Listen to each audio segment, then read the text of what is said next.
What's going on, everybody? Welcome back to another episode of the Agency Hour podcast. That was our intro today. It's called Oblivion by Grimes. Our intern Alex chose that one specifically because Grimes is dating Elon Musk. If you haven't been on Twitter these last couple days, well, they're dating. Big news there. Today on the episode, we are going to be talking about GDPR, which is the General Data Protection Regulation. This law, this thing that was passed, this policy update that we've seen in these last couple of months. What's going on with that, what it is, what it does, and why you should be concerned and why you should care just a little bit about it. Joined by a couple of the team members today. We have Sarah. Say hello. Hello, everyone. As always, we have Emily. Say hello. And Alex. Hi there. So this is Alex's realm, kind of. He released it's going to be a two-part, right? Two? Yeah. So two-part blog post on the Pixel and Hammer blog. You can check out part one now. So this is just kind of, this is the thing. Can you explain it? Can you explain what we're talking about here? Yeah, well, GDPR is a law or a policy for data protection in the European Union, and it was passed in May of this year finally. It's from a proposal that started somewhere in 2016. And basically it just, it dictates how data controllers, how companies can handle data and lays a framework for that, how that works. So in other sense, it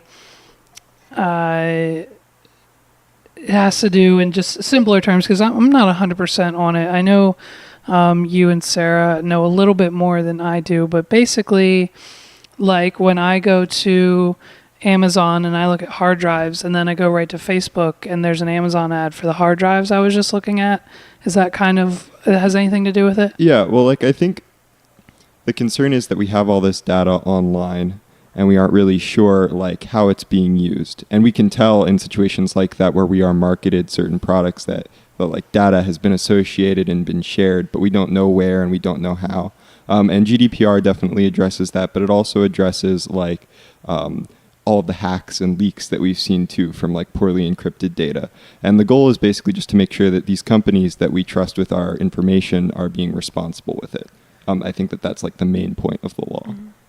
So, and this is a law in the UK, right? In the EU. EU. Yeah. So the law actually only protects European Union citizens, mm-hmm.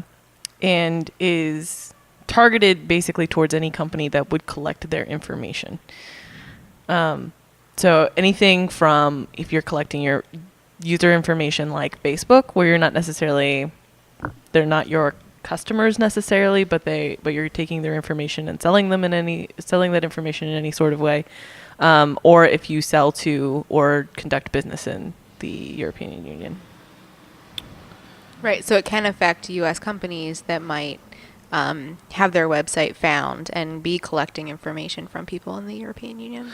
So how do I know if my information, say for example, if the Home Depot breaks this law or does whatever, so if the Home Depot sells my information to a company in the EU, does that mean that they're breaking this law? Explain actually, an everyday use. So Americans are not protected by this law, mm-hmm. at all. So you particularly would not have any legal say in how Home Depot uses your information, mm-hmm. but a European Union citizen who finds that their protections are being violated can take it up with appropriate people over in the EU, and Home Depot could potentially be fined for quite a large amount of money. I think it's 5% of it's revenue or something. Right, and it's an incremental based on how many times they've violated, or how many different citizens have had their protections violated. So serious stuff. So how would you know? Right. How would I know? So I live in England and I give my information to Target.com, and then Target sells that to babiesrus.com or whatever it may be. So Target breaks the law. They sell my information. How do I, as Levi McCurdy, know that this is happening? Well, Is that a thing? they wouldn't be breaking the law by selling your information as long as you're made aware of where that information Right. is being sold to.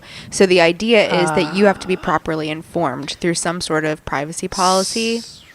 So that's why everybody and their brother's privacy policy was updated Yeah. about a month ago. Yeah. Yep. Okay. So that's just a loophole then in our society and the structure of like contracts and privacy. How many times have you read the entire privacy policy?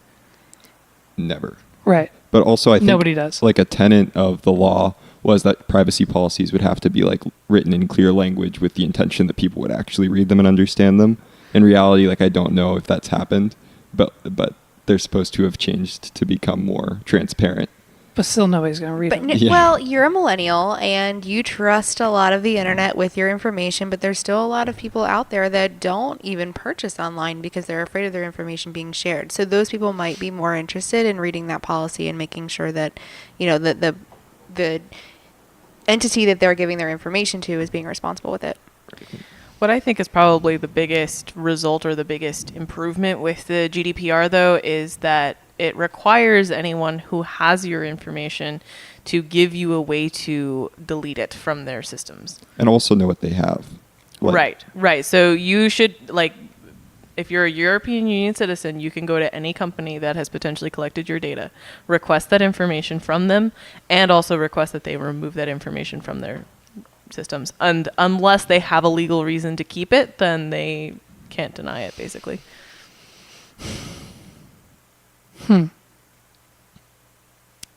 So Yeah. what did you find? What else did you find? Okay. There's some interesting implications with the whole like right to erasure thing, which is what they call like the ability for someone to request that their information be deleted. Right.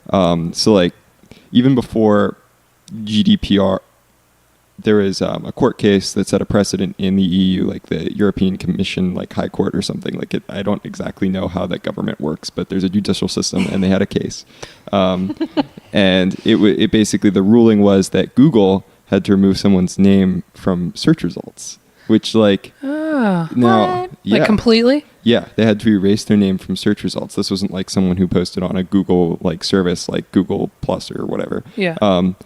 This was just coming up naturally in search results. So like Was there a reason? Or is it just... I 'cause- forget what exactly the facts were, but there was like a reasonable reason that this person had been like defrauded and they didn't want that false information in search results.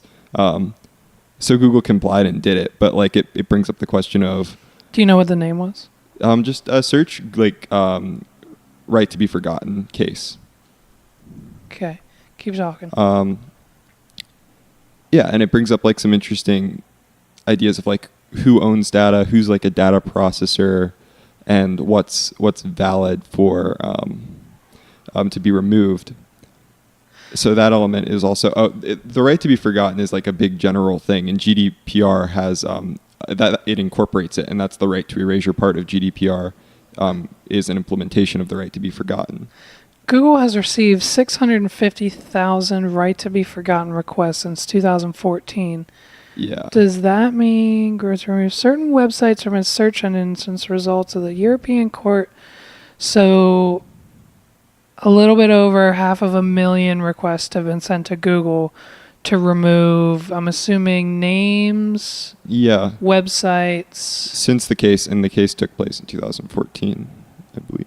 Google says there were almost 400,000 requests in the past 2 years. So It's interesting because I don't think, at least, like if you do something kind of outrageous and it's considered newsworthy and you end up in the news for it, right. I don't think there's a legal precedent for you to be pulled out of something like that. So how does that work? If like So if Levi Sparks shows up on TMZ.com and the HollywoodReporter.com and I'm like, hey, hoo, right to be forgotten. No more Levi Sparks stuff. He's retired. So then does Google like completely remove TMZ.com from the search engine? Just that one blog post? How do they find all the blog posts with me in it? Like how does that, You know what I mean? Is that in the EU's case, like, I think that they interpret like the exact situation of the claim. You know what I mean? So like they wouldn't Right. take down some like a celebrity that was right? and that it actually goes through the specific language, defines like what are reasonable uses of people's data, and like they're pretty broad. Like there are lots of reasons that a company or like a data collector could use your data without infringing on GDPR. I mean, one of those is like if you've expressed consent, and like maybe a celebrity would have implied consent, and that would be interpreted that way. In the case that they like ruled that they did have a right to be forgotten, it was like an individual and their privacy had definitely been violated. So I should have probably had that case pulled up, but Does this go to the next level? Like where do you think we are as far as like a society and the status of the internet, and like especially people like her who wear tinfoil hats all Pointing the time. Yeah. Yes, like you know what I mean. Like as far as like where does the line get drawn then? So because yeah. you're what? So you're like 18 years old. Yeah. You probably have 25, maybe 30 articles on the internet about you, but you decide you don't want to be on the internet anymore. Like how does that get? How is that your priority over like a celebrity, or do you Yeah. want to Well, be I on think- these websites versus like, but still on Twitter or? I don't think that being in an article can be affected by this or GDPR, because that's press and that has its own set of laws. I think Right. this Right. is more along the lines of collecting your data through services like Facebook, or you see all of those directories of people on the internet and things of Right. that nature. So different than press.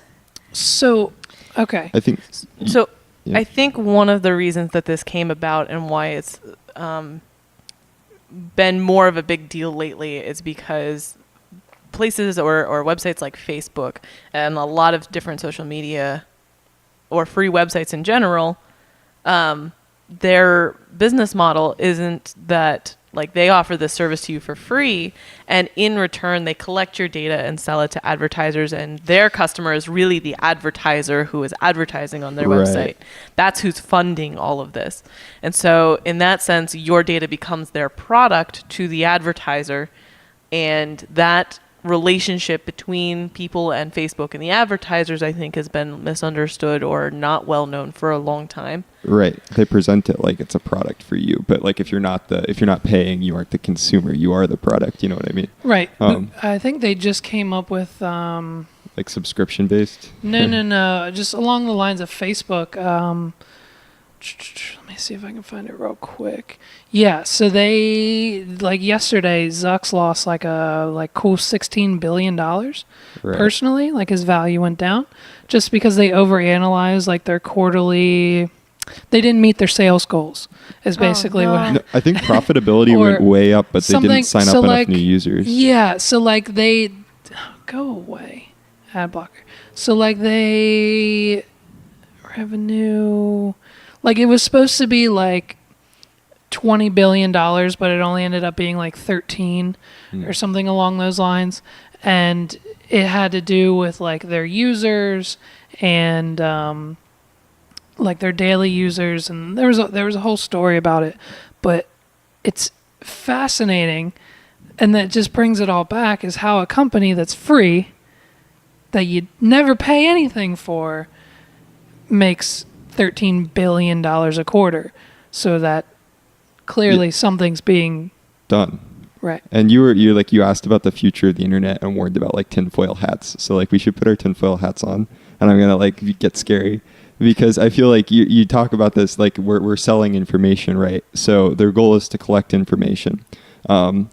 And they can collect information basically by having you use the platform more. So like how can you like tell it where you are in addition to like what you like and like what you're doing and things like that. So they're incentivizing you to continue using the platform and to continue to give them new information. Well, there's no doubt. I mean, yeah, for sure, because like even if I'm on Instagram, which Facebook owns, Right. and I take a picture and I tag it Pixel and Hammer Office, immediately now Facebook knows I'm in Carlisle. Mhm. There's restaurants nearby. They have ads running. Boom, boom, boom, boom. Let's feed him all this stuff. Right. let's feed him these ads, let's feed him these products because he's in Carlisle right now, maybe he's shopping.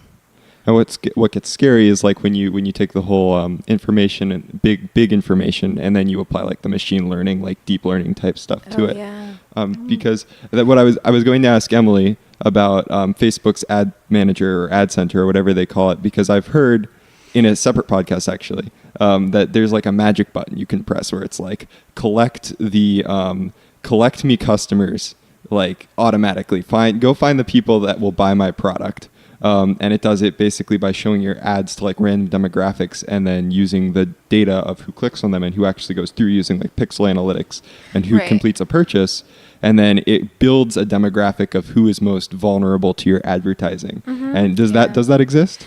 Well, there's no magic button that I can push. Yeah. At least I haven't found it, but now I want to go look for it. That be but there's a lot of opportunity with Facebook ads to one of the things that we've used is called lookalike. Mm-hmm. So it takes into consideration the people that already like our client's Facebook page and who have purchased from the website based on pixel usage, and then it analyzes all of the data to find out who are people that are like the people that are already doing this. Right. So you can set out your ads to go to, I want to reach 10% of the population that is most like this demographic that's already using our stuff. Yeah. So that does exist, and it can be used. Right. And like theoretically though, the magic button like could exist.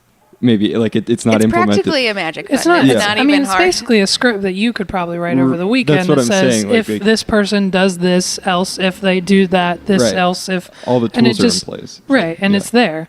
So I don't see why that's probably a thing somewhere that we have just yet to find. Yeah. So you have like basically all the data and all of the like the big learning algorithms like working together to get you to buy stuff. But then like a slightly different scenario based on the same principle. Twitter, do you remember when Twitter used to be chronological and like everything showed in order? And it doesn't do that anymore for a very particular reason, because we're dogs. We're Pavlov's dogs, you know, and like we like intermittent reward. Right. So you, Sarah and Emily are you guys on Twitter? I'm not active in that. I don't post things, but I like to look at Twitter for all the drama. Yeah. Yeah. I'm about the same. So, well, I mean, that's how anytime I refresh my feed, at the very top, it just says, this is what we think you might have enjoyed because you missed or what you've missed. And it's literally my cousin and the 4 or 5 other people that I talk to on Twitter. And then I scroll, and then it's the feed where it's the Elon Musk and the Philip DeFrancos and everybody else retweeting the famous Kanye West and everybody else. But it's my people first because that's what they think that I want to see because that's the most. Right.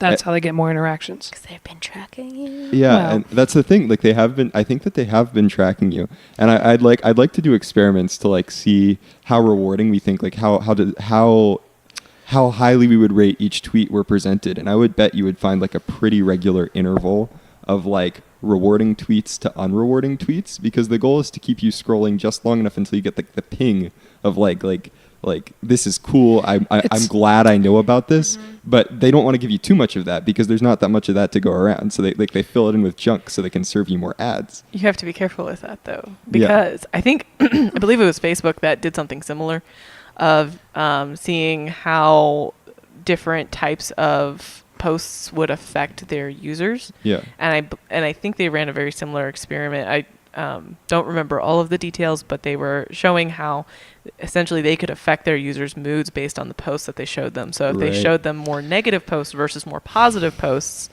and they'll actually filter your feed to try and sort of handle it one way or the other. Yeah. Yeah, and I'm not sure when it was, but they came up against like ethics issues with that. I believe it was after they were bought, but I'm pretty sure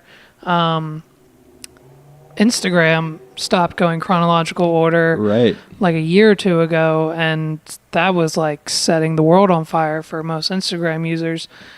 But I don't think they've yet to switch it back. Looking at an article from March, and they're still not in chronological order. Yeah, no one's going to switch it back because it's more profitable to keep it out of order. And I think that's scary because like if we're looking at our ads and our like social media use, those are like, we think they're conscious decisions, but people are trying to like shape our behavior. And that's sort of what gets concerning. Do you guys? That's very concerning. Yeah. And the fact that just from a political standpoint or from a moral standpoint, Put your mic up.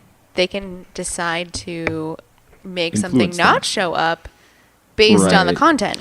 Right. So flagging content and it has, less chance of showing up is also a concern. So How Yeah. often do you guys click on Facebook ads or Instagram ads?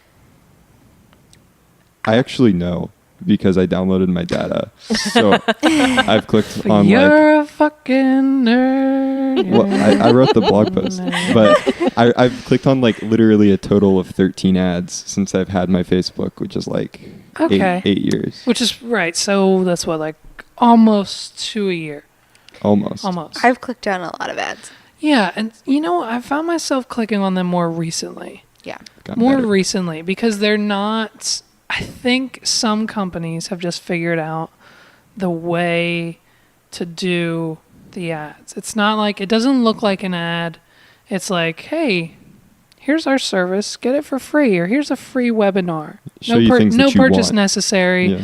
Well, and that's what I've noticed too, right? It's been more and more wedding webinars, photography, filters. It's just stuff related to me and my industry personally.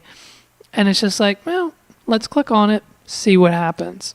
And that's kind of like usually my mentality behind it. But I'm okay with that because they know so much about me and what I'm doing that Right. I trust. It makes me a little sad, but I trust that they are going to Show you good give me ads. information that Right. that I care about, and they do. And Because- I look at a lot of business stuff, so a lot of the ads that I get are like productivity tools, time tracking tools, payroll tools, and those are things that I'm interested in looking at anyway. So I do click on a lot of ads because of that. Well, and I think you kind of hit the nail on the head there, where we're sort of in this battle between like, we want things to be more convenient for us and more catered to us. And that's why we have all of this big data out there, because we want things personalized and we want all of the answers specifically for us, versus the other side of, okay, well, what can someone do, or how can they misuse this Manipulate information you. once they have it? Right. And like, that's like the big struggle happening right now. And let's be honest,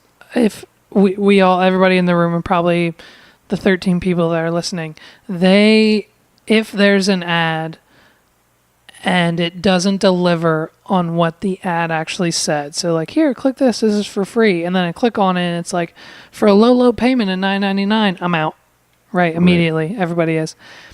And then the only reason that somebody creates an ad is because they want you to buy something. They want you to buy a product, a webinar, a service, a packet of something, downloadables, whatever it may be. But they know, if they're smart, that only 10% of people are going to buy. The other 90% are just there to see what they can get for free. And the other goal of the entire thing, correct me if I'm wrong, but it's just to put you on their email list so they can put you in their feed and dump emails to you every other day and be like, hey, here's your last chance. Here's your last chance. Let's sign you up for this. We're doing this. We're doing that. It's a free webinar. Sign up today. Here's the thing. And then eventually I'm going to buy it Sell you because I'm an something. idiot. Right. And then their ad worked, right? Eventually. Yeah. So, God, it's interesting. Yeah. I think I think we need to have a whole podcast about like Facebook and Instagram and Twitter ads. yeah. I mean, we We should definitely do can. that. We definitely There's a can. lot to get into, a lot to unpack. Should we continue to focus on GDPR? So or what's should we- your? Yep. So let's give the people right now. We don't usually do this. We don't usually correlate our podcast with blog posts, but I think we're going to start doing it more often. So what is in? I know. I kind of looked at it. I know some of the girls said, what's part 2 of this blog post, which will be part 1, and depending on when this goes up, part 2 will be in the description as well. So you can click that link to check it out. But what's in part 2? Yeah, so I just went through and tried to find like what information do people know about me. And like Sarah said, this is a law in the EU. It only affects people in the EU. But these companies that do business all over the world, they found it like it's most convenient to implement everywhere. Which I think nowadays, just because of the internet, it's Yeah. if your company isn't worldwide, I mean, if you're just obtaining to a local market, then obviously it shouldn't be. But music, entertainment, videos, social media, most websites, like if you're not attractive to the entire world's population, You're doing something wrong. you're doing something wrong, or you're not making as much money as you should be. Right. So Yeah. that makes sense. And you want to like a separate Facebook in the EU just because they require different features. And also like under a similar premise, they've implemented a lot of the privacy laws for GDPR as like a good press kind of thing to counter the whole like, you know, you have the like Cambridge Analytica, just that sort of thing. Like there's a lot of distrust in Facebook and other companies like right now. And it's just a popular thing. So they're trying to counteract that. So they've been like, hey, we're going to be more honest. So as a result, they've given us tools to download our data like they will in the EU. So I did that for Facebook and I did it for Google. And I also looked at some other third-party data brokers. But basically, I just saw what they know about me. And I think the most concerning thing, like there's a lot of stuff you'd expect. They know demographics, like my age, my like interests. They have like general interests, hobbies, and different ad selling demographics, which you would expect. But then Facebook had an interesting list of third-party, I forget how they worded it, but it was like third-party advertisers that have listed you by identifying information or something like that. Like that was the gist of it. They didn't target me based on one of the demographics that Facebook has assigned to me. They targeted me based on my name, email address, phone number, or some other specific data that Facebook has to match me. And these were like this is a big portion of the second part, where I talk about like 2 Chainz was trying to sell ads to me, or like Allstate Latina, or like something like that. Like these really weird ad groups have my information, specific information. So that raises the question of like, how did they get that? So someone along the way got your email address, most likely, sold it to others, or Right. you gave it to change your email address. And then what you can do is import that into Facebook and say, I want to send advertisements to this To group Alex. of people Yeah. based on their email addresses. Yeah. 2 Chainz! Wow. Sorry, So like, I didn't mean to be that loud. sorry, Mr. Chainz. Sorry, Mr. James. Well, But yeah, you have well, of course. I mean, we have to just hold on. Wait, I just have to. okay, real I'll quick. wait. Oh, That was it. All right, continue. Thank you. They go together. 2 Chainz and the. I'm sorry, I'm slacking So- on the buttons. I presume someone got duped when they paid money for an email list of 2 Chainz fans and my name was on it. You know what I mean? No, Like, wait a minute. It's not that I'm not a 2 Chainz You're fan. not a 2 But I Chainz haven't bought a fan. 2 Chainz album. So how do you think they got? Either they got duped, or maybe along the way you liked something of his, or you listened to something of his on YouTube, or Maybe I was unaware of it, and okay. wait, what? Like, Where do you typically shop for music? well, I use Apple Music. I had a Spotify subscription like a couple of years ago, but I don't really buy physical music, and I don't listen. I haven't streamed 2 Chainz either, to my knowledge. If I've listened to 2 Chainz, it was probably a YouTube video. Right. But anyways, so we were talking about like Facebook, but Facebook has revealed to me actually through its honesty all of these like third-party brokers and all of this like third-party analytics and all these other data brokers that we are really a lot less aware of than like the big tech companies, and there are lots of them. So just to stop you for a second, I already want to stop right now and go and search my name in whatever service you used because it interests me a lot. And I'm sure that our listeners are thinking the same thing. Where would you go about doing that? Oh yeah, so on Facebook you just log in, and then that little gear where you usually like check your settings, privacy settings. I'm waiting for Levi to log in so I can tell you without being inaccurate. My password's super crazy, weird, and long. But there's Let's see, maybe. Nope. Okay. if you search how to download your data from Facebook, Yeah. you will get an answer like with detailed instructions, but it's basically under the privacy settings menu. There's a button that says send me an archive of my data, and then they'll ask for your password, and then like 15 minutes later they'll email you a big zip file. Mine was like half a gig, and it was all my photos, messages, and then this was the part where it was like third parties that have identified you by your specific information.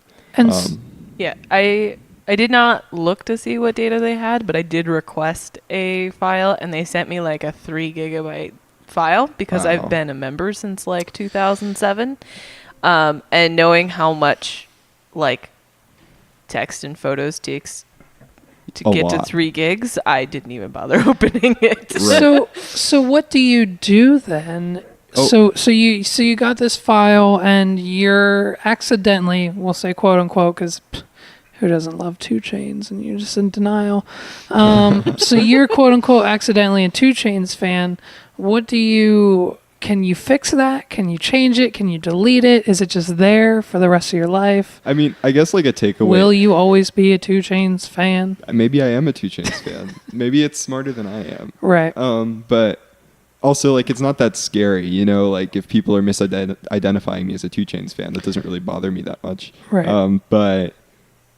And that was probably like one of the weirdest ones they gave me. So like it really wasn't that bad. But like the idea that people are like following you throughout the internet and collecting information, there's some sort of more concerning things that could happen with that. Yeah. And so like sort of where I went from there when I found out that Facebook had received this data from third parties is I stopped using Chrome and I started using Firefox, and then I installed a browser extension that allows me to like basically track all the cookies, and it lays them out, or track all the third-party requests. They released that when the GDPR thing just kind of blew up, right? Right.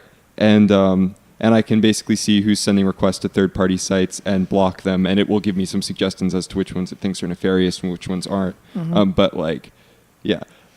But I have ultimate control. And maybe this is a good point to like explain how that works. When you load a web page, you have cookies that the people put on with little JavaScript like tags that send a request to a separate web page to a third party site. So like this site could be anything. It could be like adsclick.net or internetads.com or and sometimes they're really obscure. It could be like and then that site can use the JavaScript embed to track your behavior on the first site, the site that you actually want to use, and then it can also know that when you go to a separate site that has the cookie also installed. So like it basically uses these third-party cookies to send requests and track all sorts of information across your behavior throughout the internet.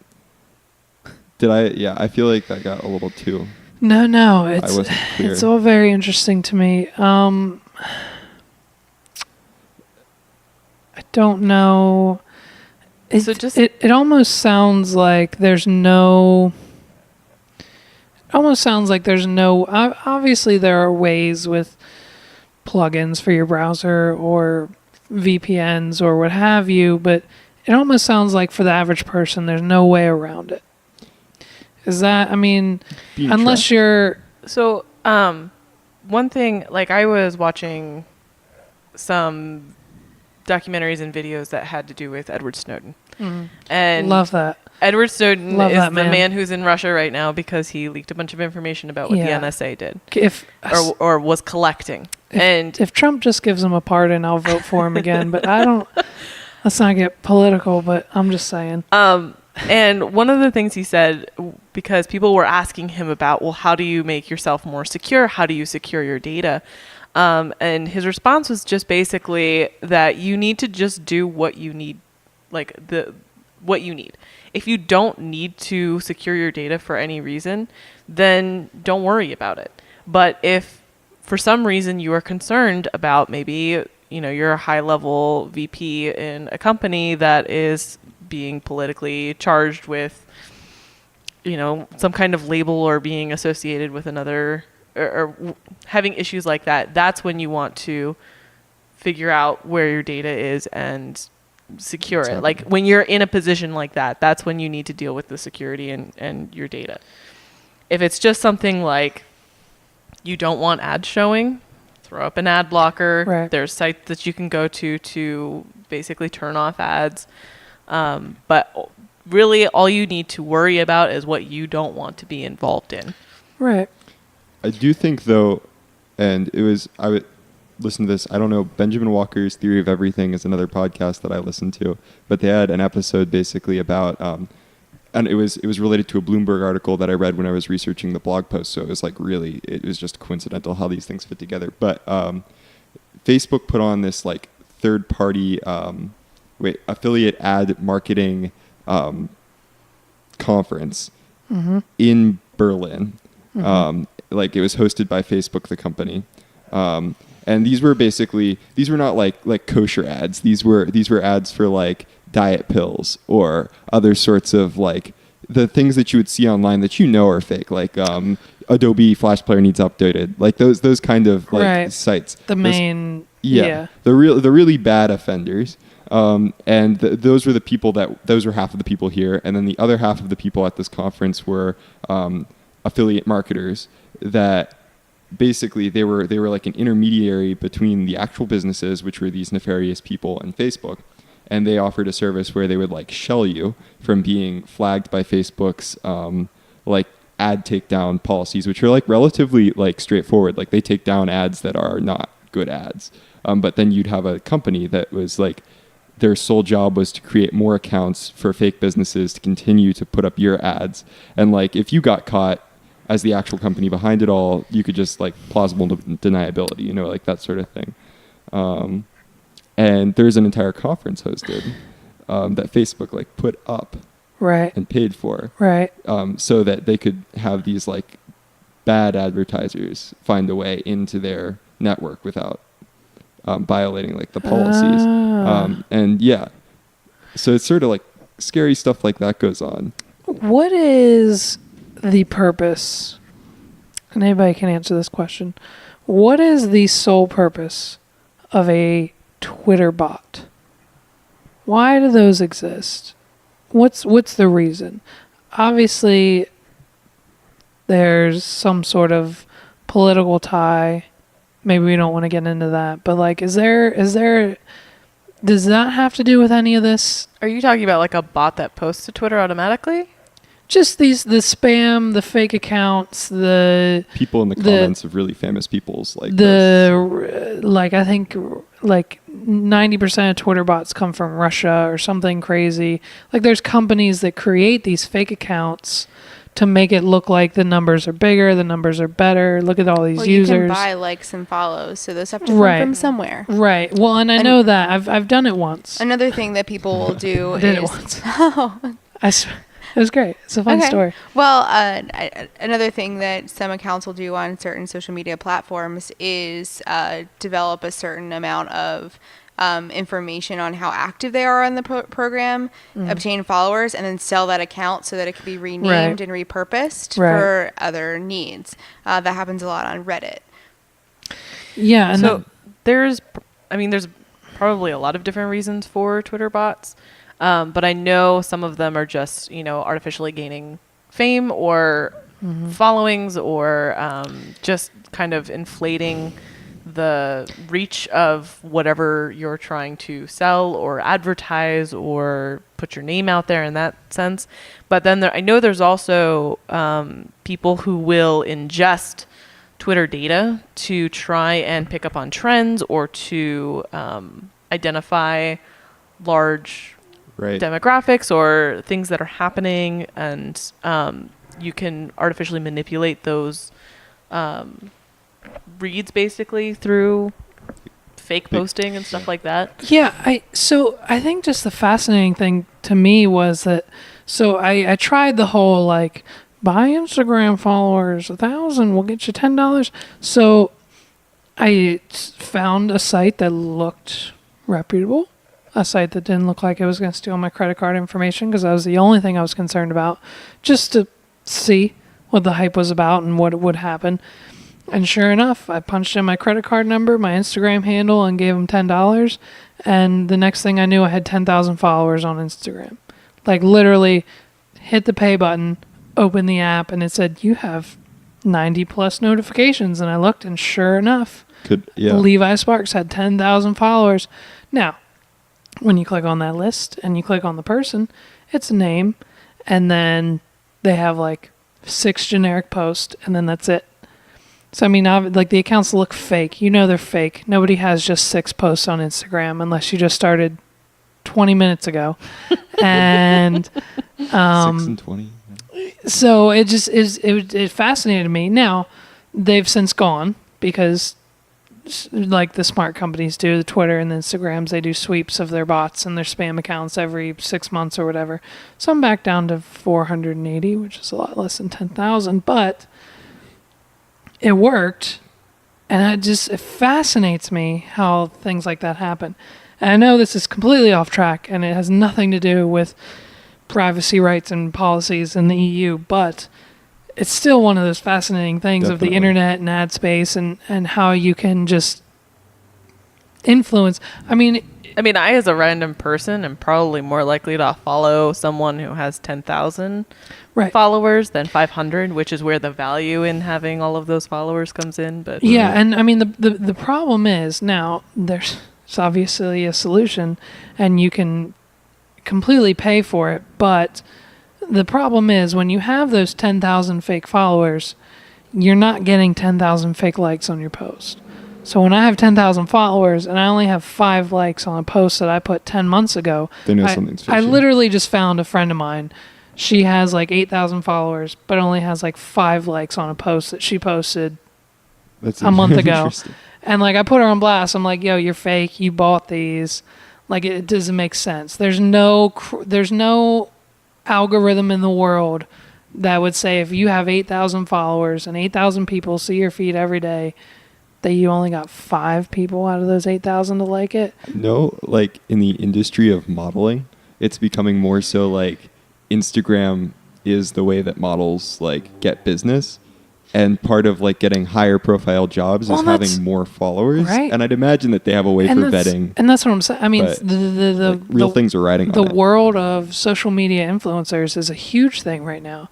And like if I'm one of those and I'm out here trying to get a job from say Meadowbrook Gourds wants to find a social media influencer to put on their gourds and make their videos and model the gourds and take pictures with them or do whatever they want. And here I am. I just paid for 10,000 followers. I paid an extra $100 for about 100 likes on each one of my last 10 pictures. They come across it. They see it. They're like, oh shit, this guy's popular. He's going to get us all these fucking likes. He's going to get us all this business. And it's all just, it's not real. I know we're completely digressing. Yes. But I'm just going to say that our policy has always been just to do things with integrity. Right. And that is very temporary because those accounts will be found out. They will be deleted, and you paid for that for a temporary boost. I know a lot of people do that if they're like wannabe travel vloggers. They'll, buy followers so that they can get funded or, get sponsors and things of that nature. But it can't last. Totally. It will never last. They'll always find a way to get around it. It's not worth it. Don't do it. Yeah, the most you're going to get out of it is maybe a couple extra followers that aren't fake because you had a high number for a short amount of time. But if you're high profile enough, you're also going to get slammed for having a lot of fake ones because then people know that you're buying followers. Yeah. And you're not going to naturally grow. It's not a cool kid thing to do. If your content's not good. And people aren't actually wanting to engage in it, you're not going to get anywhere. You're just gonna spin your wheels. So I would recommend not doing it. For sure. Yeah, for sure. As far as privacy goes, what are some things that our clients here in the U.S. should be doing to prepare for GDPR? Well, first, they probably should have already prepared for GDPR. Well, because we know more is coming. Yes. It is in effect right now. It came into effect back in May after it was passed, I think, like 2 years ago. The biggest thing that people need to be aware of is just that they need to update any policies they have to include anything like Google Analytics or Facebook or any kind of tracking that they're doing if they're doing business. And then they also need to probably offer a way for people, like just a contact form or something, that people can reach out to remove any data that they happen to collect. So, Like, yeah, it probably won't be an issue for most customers, most businesses, most of our websites. Most small businesses Right. wouldn't be affected because if you're a local business with local services or products, it would. But this is slated to happen in the U.S. in the next few years as well. oh, of Yes. course it is. So, which I think is definitely a good thing. If you have EU clients, it's a little bit more of a bigger deal because then you also have to deal with encrypting certain information as well. But for the most part, if you're only maybe accidentally grabbing EU information, as long as you provide a way to get rid of that information or let them get rid of the right to erasure, that seems to be what most people care about. I think the idea is if you're using Google Analytics, you need to let people know. If you are collecting email addresses through any type of like white paper download or campaigns like that, you need to let people know what you're doing with those emails and how you're storing them.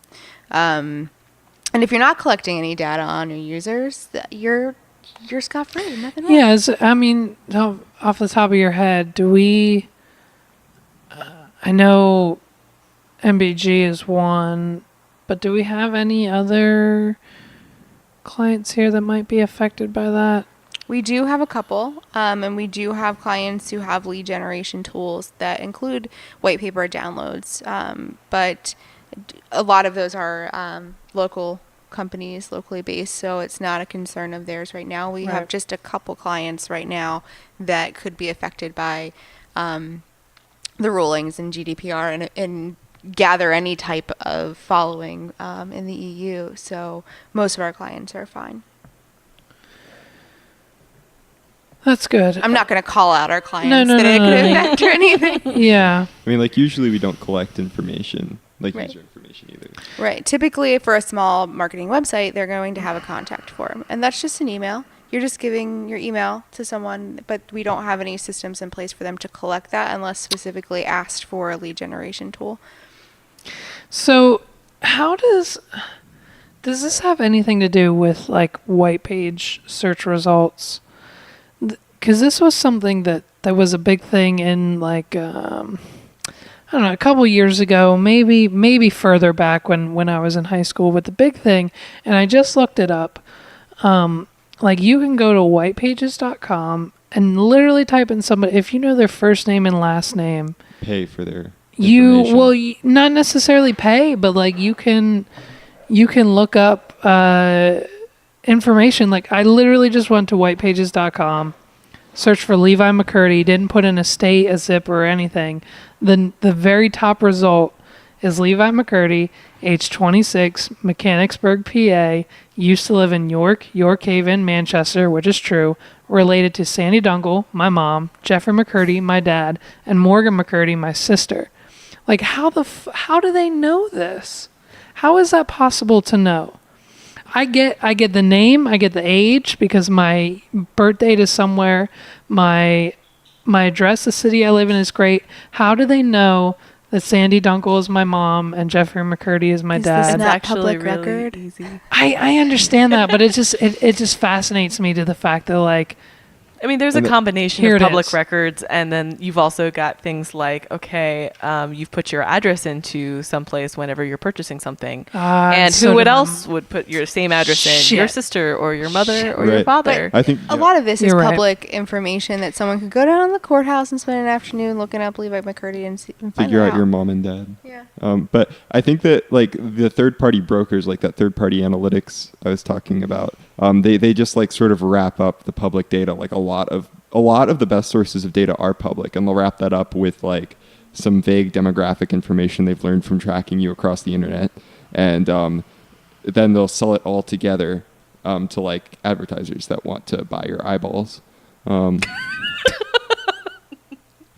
But yeah, the public data definitely gets wrapped into it. And the thing I didn't really investigate, where there's probably a lot more room to investigate, is like Equifax, credit score, that kind of thing, because they have how all. does- Listen, I watched a thing. He was interviewing. Who's the interview guy? The radio guy. He's been around for like 100 years. What's his name? That's not Does enough anybody know his information. name? He's like the number one guy. Are you talking Howard about the Stern. new Netflix thing? No. David Ryan Letterman. Seacrest? Is it Letterman? David Letterman. No, I don't think it's Radio Letterman. guy? Yeah, he's not Rush on radio. Limbaugh? The number one radio guy of like all time. He's super old. Casey Kasem? Who? No. Number one radio guy of all time. Google it. What's his name? You can tell we all listen to the The radio a old whole guy. lot. He's an older guy. I'm gonna be pissed if I There's don't lots of remember. old guys on radio, I Levi. know, but it's fuck. Gary V did a thing with him. Oh Gary my V? gosh. Yeah. What? I have no clue. I don't know. Oh my god. We can make up a name, right? Yeah, What what are you trying to tell us? right here. Gary, Larry King. Oh. Larry King. Yeah. So Okay. Larry King did an interview with this guy. He used to work for like one of the biggest firms in Wall Street, or one of a multi-billion-dollar company he worked for.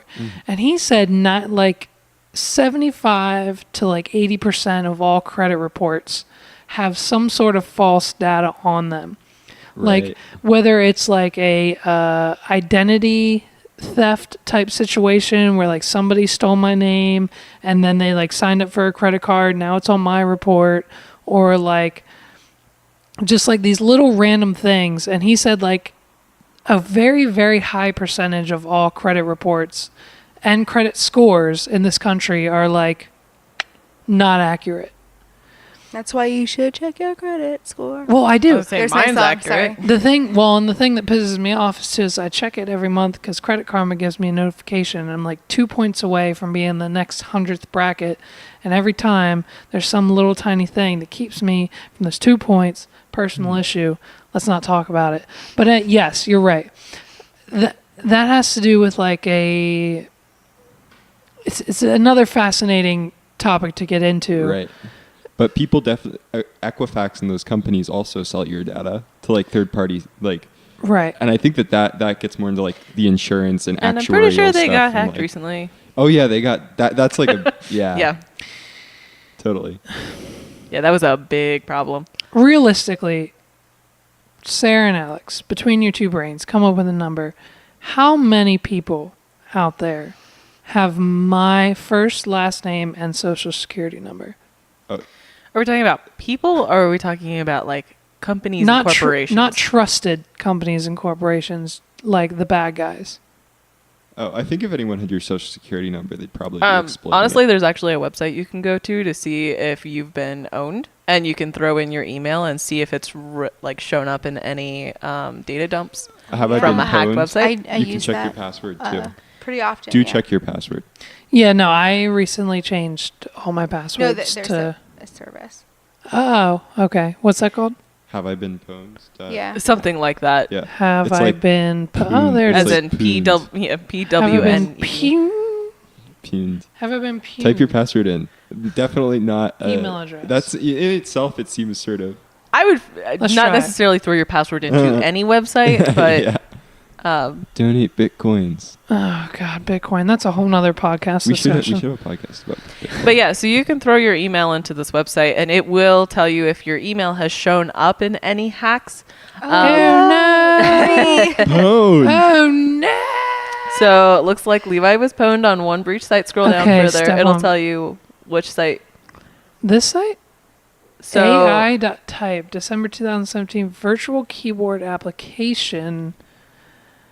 What is that? So I don't it even will know what tell that you is. what applications that you have put that email into where it's shown up in a breach. So someone stole their user data and your email was part of that user data, and they may or may not have your password. I don't even know what this is. It may be something from years and years and years ago. Right. That looks like It a has- third-party like tracker, though. It has to be. It The one might that be. associates your email with like different profiles. Have you been pwned? Use OnePass today. I love it. That's good. Oh, OnePass. I love these guys. Of course they're going to have an ad on here. They may actually own the website. They probably, actually, I think they do. Yeah, they probably do. This is interesting. Okay. So, So there's other services like this out there too that will help you identify if you've been breached in some way. Because usually when like Target or whoever is breached, they're like, go to this website, punch in your information to see if your stuff was in the leaked documents. Yeah, mine usually, was in the leak from I can't remember if it was Equifax or the other one. Really? But yeah. So then what did you do? I'm not entirely worried about it because I do use password managers, and so Right.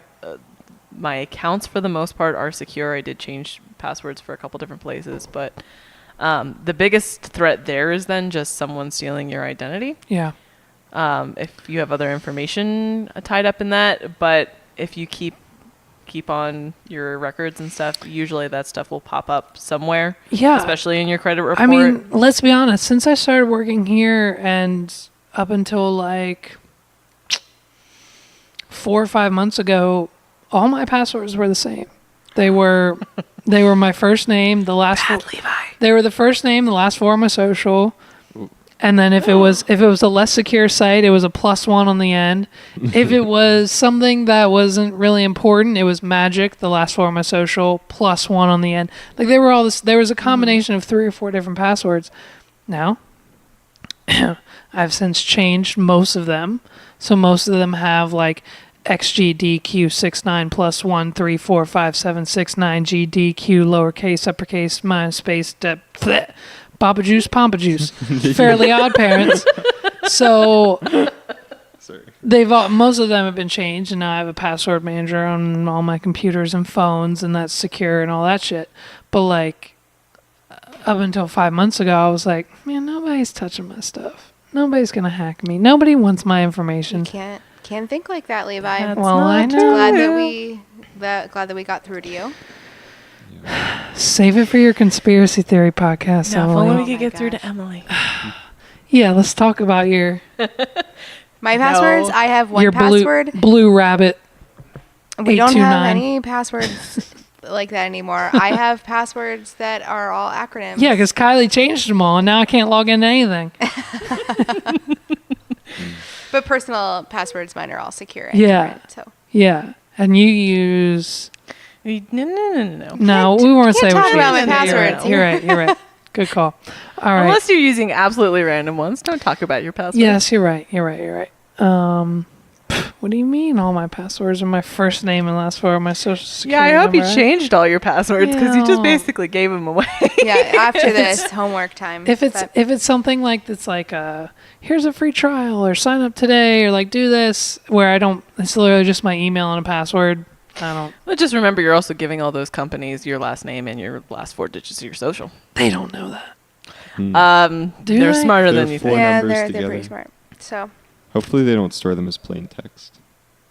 Alex, what can we expect to hear about in your second blog that might help people become more secure? Do you need me to play the 2 Chainz thing Yeah, again? play the Hold 2 on. Chainz thing again. Okay. Okay, well, I didn't realize you had to search for it. And are you going to come back for a part 2 podcast? We should do that. Okay. But also, I'm thinking now that maybe I should have like a part 3 dedicated to like how you should like fix your stuff. Yeah. Because the second one basically just goes through everything that I found about myself online. So you're just going to scare the crap out of everybody. Yeah. But 2 Chainz! really, it's like it's not that scary, and there's a lot you can do. Maybe we should give you a task, like Yeah. find out as much about Levi online as you can. Oh, that's not a bad idea. That's good. Wait, Yeah. I don't know that. Like, No, maybe not me. Listen, I've vlogged for like 6 months. So like he could literally go to any one of those vlogs and be like, you lived here with these people and you did this on this day. are your vlogs Does that still up? count? Yeah, for sure. It's SEO, awesome. baby. That's that name. Good. You search Levi McCurdy. How do you think I got this job? She watched the vlogs. I need a vlog. See? Dude, I'm telling you, Harvard, you have I've to seen do that it. guy's vlog. You have to do it. You have to vlog at Harvard. You do have to be careful in this day and age, though, because if you do something that is going to be unpopular in 10 years, you're going to get screwed for it. Crap. Oh, Yeah. trust me. I get comments on all my magic videos like once every 3 months. I'll get a comment that says, "This guy's fucking annoying. I hate his voice. I hate his voice. Look at this magic. This is dumb. So obvious. He knows what he's doing. This is dumb." Like just bullshit comments. every like 3 or 4 months. So I mean, yes, they do generate. That's life. And they bring people in, but it doesn't matter because I'm still getting the AdSense, baby. You get a lot of AdSense? No, not really. Like I've gotten like one check from YouTube. Is it like a That's dollar? probably It was like 25 It was bucks. like $50. Oh, that's good. They don't pay out until $50. Cool. Yeah. That's a pretty big deal. It Is that is. like 50,000 views or something? I've gotten like It's one. That's awesome. And that's only because I manage like me, the vlog, and like 10 other people's YouTube channels. So I'm just profiting off other people. Oh my Well, gosh. it's good. Don't tell all your All right. secrets today. So Alex is going to wrap up. He's going to do part 2 of the blog. We're going to have all the links in the description of this podcast for anything that you need to know about GDPR, privacy, how to download your Facebook information, basically all the things that we talked about in this podcast. We're probably going to be back with Alex for a part 2. We're definitely going to be back with Alex for a pre-Harvard education. For anybody who's new and not listening, Alex has been our intern now for the last how many years? 2 years. 2 years. Okay. Dude's going to Harvard. Smartest intern that you could ever have. Maybe not, but we'll talk about it. He's going to Harvard. So I'm just going to plug that. If we could just go to harvard.com. You know what? Let's do Go to that. harvard.com. Can we do the podcast from Harvard? Yeah. Wait, you guys should all come move in with me and we can, I will pack up this equipment tomorrow if we can go do a podcast. Maybe we can take a road trip to Harvard someday and see Alex. That'd be so cool. Let's do it. Let's do it. Podcast in your dorm When he room. turns 21, so we can. For sure. Oh, Yeah. that'd be cool. So we can do this and Blasted Business at Harvard. Yes. Harvard edition. Brandon approves. Okay, everybody. Thank you so much. What'd you say? Damn it. Yeah. Brandon's here. He's in the background. We need to have you on for a basically finance operations podcast for Pixel and Hammer, basically to talk about how you approve and deny any expenses and how you make those decisions and what to do as best practices for spending money as a business, things like that. I know Cool. what it's going to say. Don't spend any money unless it's essential. That's not true. Yeah. Well, all right. Stay tuned for that podcast, ladies and gentlemen. It'll be a real short one. Sarah, say goodbye to the people for me. Adios. Say goodbye, Emily. Bye. Alex, thank you so much for your knowledge and all the research you've done. Part 2 of his blog is coming soon. Say goodbye to the people. Thank you for having me. Thank you, ladies and gentlemen, so much. This has been another episode of the Agency Hour podcast. Have a good day.